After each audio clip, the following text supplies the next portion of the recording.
Tommy John will be here around 2:30. I think Tony Sara is going to wander on up here while I make a beautiful introduction. This man is a living legend. Oh shit, they're coming up together. Oh my God. You can walk around up this way up to the back, or you can just hop on up. Okay, check it. First of all, they made a movie about this one with James Woods and Robert Downey Jr. before all the drugs, just when he was on a few of them. And he's given endlessly of his time and energy and spirit toward the marijuana, the medicinal marijuana cause, and to offer aid and comfort. I'm just going to tell a quick, this was about 5 or 6 years ago. Cannabis Action Network was doing their annual 420 festival and was supposed to be at South of Market, kind of downtown, but they had just had a raid down there at the club that we were supposed to be at, and apparently the spot was hot. They didn't want to subject any customers or clients to anything that might happen, and so they almost canceled. Well, they pretty much did cancel the event, but Tony let us use his office. And so there's about 300 people in Tony Sara's offices partying. The Extra Action marching band was there, and so there's a marching band playing, and we were all dancing, and I'm sure the place was a mess when we left, but I'd like to thank you. You probably don't remember, and I was talking about that before. You guys were talking, I remember creating memories for other people, often entails losing yours. See the old guys, they don't have two kids, so you come out here. But anyway, this is Eddy Lepp. And he's a hero. Yeah. All right. I'm going to be long with it. Let's tell another story. And then we're going to talk. 32,000 plates? 32,524 plates. Right out by the highway. They're not for him. For other people. Right? To help out. For people who can't grow for themselves. And that's a wonderful thing. And we should all try to help everybody. And so now, Tony Sara, Eddy Lepp, everybody, make some. I want to be short and sweet because I learned that I was supposed to be at 1, but I would have been short and sweet then also. And it's 2, and therefore I'm preempting other people. So let me say like 5 different things and then pass the baton. First thing is that, yes, our office welcomes any events that pertain to medical marijuana, and I think we've had the Cannabis Cup there twice in addition to a number of other events. And no, there's never a mess, you know, there's only the remnants of beauty and bonding and dancing and laughing, and from my perspective, that's always welcome. 1. 2, true, I have not paid taxes in 42 years and I work, you know, in the bowels of the establishment. I recently suffered my 3rd conviction. I started by not filing, and after being convicted twice of not filing and going to federal prison for a short time, 4.5 months, I filed and then I didn't pay, and so now no one really gets indicted for willful failure to pay unless you sequester some wealth and it's really willful. But it was, in essence, a political maneuver that came out of Washington, not local. And so next year I will do 10 months. And as the expression goes, I could do it standing on my head because I don't fear prison. I like prison. I'm a lawyer. I can, you know, practice law informally 24 hours a day, answer numerous questions. That's what I do. So my people, and as a rough generalization, people in prison and jail are far more individualistic, far more creative, far more intelligent, The outside world, you know, is full of bourgeois mentality. I don't really have a nexus to that mentality. I have a very strong nexus to the people who are in prison, so I enjoy going. It's not moral turpitude, it's only a misdemeanor. I'll gain, you know, insight, I'll lose weight, I'll come out stronger, and I'll be back in jury trial within a month after that. Next thing, just a short thing. This is what's fabulous. This is what makes me optimistic. This is what makes me feel, you know, strong about forecasting optimism for medical marijuana in the future. What is it? Fucking Libby got indicted! The Bush, you know, administration has been punctured. The most, you know, corrupt and warlike and capitalistic regime in the history of this country. That which has brought us closer and closer to totalitarianism has finally, you know, manifested a chink in its armor. There's a 38% approval rate. Bush is going to be out. And when Bush is out, the fucking feds may well leave medical marijuana alone. You know, there's been this constant conflict. We call it the will of the people, the will of the voters, the majority, what, you know, democracy really is supposed to honor. And then there's been this federalism, this totalitarianism that's been coming out of Washington. And there is, you know, they say medical marijuana is the miner's canary in terms of individual freedoms, and it's something that, you know, we focus on, and if we don't have freedom at that level, we have no freedom at all. And our right to medical marijuana is your constitutional right ultimately. But no one respects that in the fucking Bush administration. So they're going down, and that's why I'm optimistic. And the future regimes may well respect what I would call the will of the democratic public. And when the will of the democratic public in a community want medical marijuana, they may keep their stinking fingers, you know, out of it. So I'm very optimistic about that. Last thing, very quick, I love this man. This man has more courage, you know, and more whatever potential for reform activity. Our office represents him. It's been a real privilege to know him. He'll go down as one of the, I don't know, people over, you know, I've been practicing 42 years, so at least one of 10 that have the strength and courage and insight and wisdom, and he's willing to put his life on the line. He's facing 20 years in the federal penitentiary. He is fearless, and in a fashion, he's walking, you know, over water, and he's making it. The case is looking optimistic. Can you, you know, accept that no one, I don't know, I have a hunch in the history of federal system. You see, when you're arrested, you have to stay within your jurisdiction after they bail. And then you have to ask the judge, oh, can I go to Sacramento? Shit like that. This federal judge, who is a harsh judge, there's a lot of people go to Amsterdam, ordered his passport back so that he can attend, you know, a marijuana kind of convention. He's an international figure.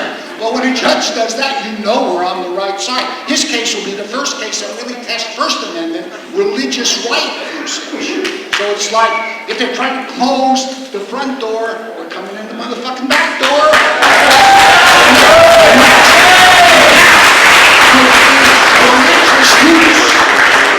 And this is the man that brings that to us and for us. I have deep respect and admiration. I'll pass the baton.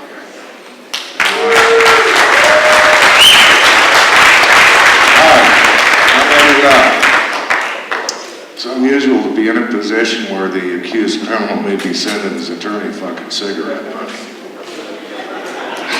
I don't know how that all worked out.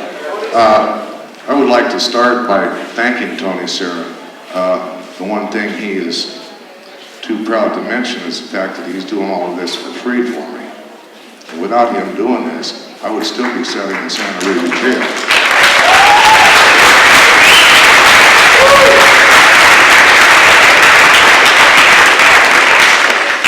Also, there's a wonderful man by the name of Joe Rogan, who was the host of TV's Fear Factor.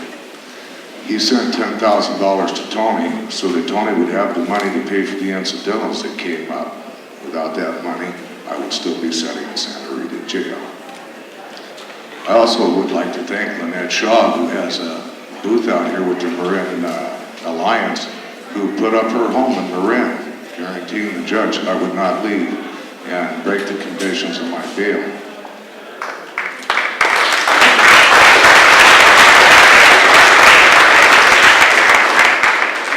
Although I must admit, last year when the judge let me go the first time, as I was finishing up the hearing, she says, and I have faith you'll be back, Mr. Lepp. And I looked at her and winked and I said, was there any doubt, Your Honor? She said, no, or you wouldn't be going. So, living your life by the truth and doing things in a straightforward manner sometimes can haunt you, because where Tony said 20 years, that's what we're thinking might end up happening if I go to trial and lose. The reality of it is I'm actually facing 4 life sentences, $17 million in fines, an additional 40 years, and yes, I repeat, yes, $600 in special assessments. I love that. You got 4 life sentences. Oh, Jesus Christ, my wife, my kid, my 17 million. Oh my God. Another 40 years after all of this? What can you do to me? $600? That's it. That's what you're finishing up with? And then a little anti-dramatic after fucking $17 million? But this whole case is kind of gone that way. And as Tony alluded to in the beginning, I was looking at 4 life sentences and all of these horrendous problems. And right now it looks like most, if not all, of the charges may very well be dismissed on January 26th when I go back to trial again. One of the main reasons for that is the support that we've had. All of the people that have taken the time of their lives to give to us to come and attend my hearings. It is critical, if you guys ever hope to have marijuana legal in any way, fashion, or form, that you support certain issues and people. And I don't mean the guy out on the corner selling the dime bags. I mean guys like me that are going to hearings that could have a possible effect on whether or not you're ever allowed to use marijuana, whether it's medicinally or spiritually. I am proud to be here today, a member of numerous marijuana cannabis-based churches. There are approximately 15 of us reverends walking around the festivities today. And 2 days ago, we met for the first convention of the United Cannabis Ministries. We did quite a bit of smoking and reckoning, getting to know and trust each other. And one of the things we did at the end of all of that was decide that as a group of reverends, it was our obligation to God, to ourselves, to those that we serve, basically are you, to sue the fuck out of the federal government and force them to recognize cannabis as a religious sacrament. If you study the history of cannabis, it goes back over 25,000 years.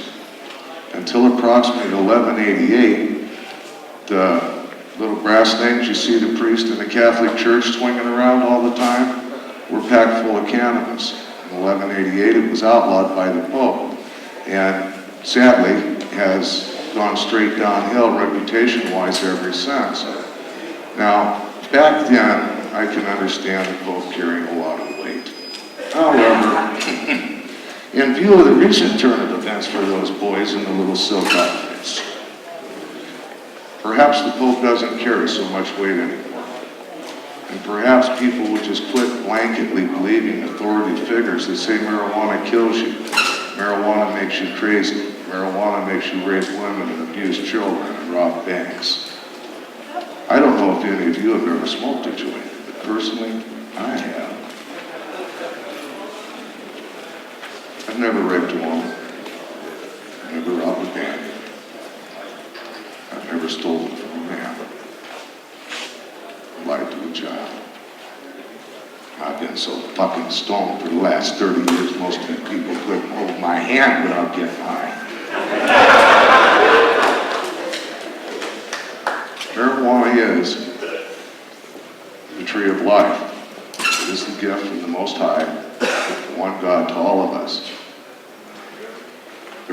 many trails, many paths to Nirvana.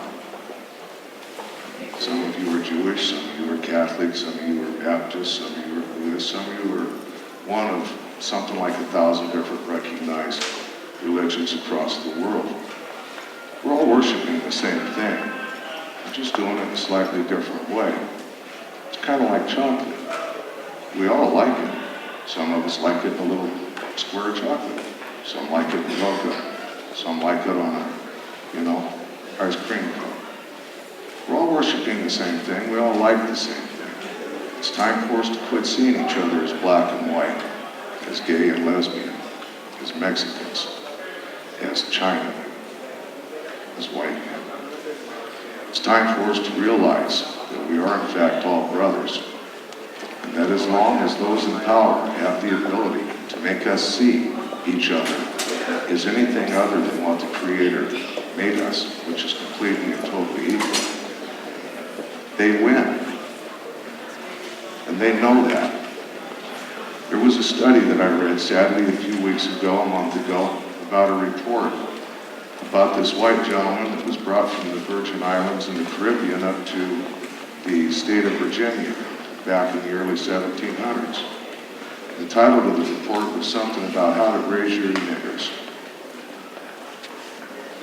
They specifically outlined in about 37 pages how to treat them niggers, how to destroy the families, how to separate the mothers and the children, how to sell them separate farms, how to treat them like breeding animals, how to feed them enough to subsist on. It's a system they're still using today. Only now they're using it on all of us. It's not that we're too stupid to see it. It's that it's gone on for so long and it's so well engraved into the fiber of our society, we don't understand. It's time for us to have a collective new consciousness. And the only way this will happen is at the grassroots. It's time for each and every one of us to rise up and be more than we expected we could be. It has been said about me two things. One, that I'm fucking crazy. And two, that it takes a front loader to haul around my balls. As you can see, no front loader. The other part's true, I'm crazier than fuck. Because I believe I can win. I believe that God put that plant on this planet for us to use. It is the tree of life. It gives us nourishment, it gives us medicine. This mighty nation would not have been founded without him. The truth of the matter is had they made those sails out of any canvas other than him, they would have got halfway across the fucking voyage and their sails would have been wore out and they would have drifted and died. Every Calistoga wagon that came west cost about $90 for the Calistoga wagon, brand new, right off the dealer's floor. It cost almost $500 to cover that wagon full of the most precious things known to man, their personal heirlooms and keepsakes. $500 for what? A hemp cover. To protect that which they held the very most dear to them in the world. They do not teach you this anywhere in school. They do not want you to be aware of the fact. There's this old crackpot running around here someplace who I'm very, very proud to call my very dearest friend. And he has been telling people for 30 years that hemp will save the world. In fact, he is so crazy, he offers a $100,000 reward to anybody that can find one word of lies in his book. The emperor wears no clothes. And yes, I'm speaking about my dear friend Jack Herrera. He got it 30 years ago. I'm begging you all, please, get it today. Take it home and be sure that 5 or 10 more people get it. Because the only way we're going to get anything done is to force them to change. They have been in control for so long and done it their way for so long that until we force them to change it, they will not change it. They are winning the stacked deck and they don't want it any other way. So in closing, I would like from the bottom of my heart to thank Tony, Sara, my family, and my friends. And most of all, I would like to thank the many nameless people that have sent us money, love, beautiful nugs, and many, many other kindnesses. If it wasn't for meetings like this, there'd be no reason for me to be Eddy Lepp. Thank you so very much.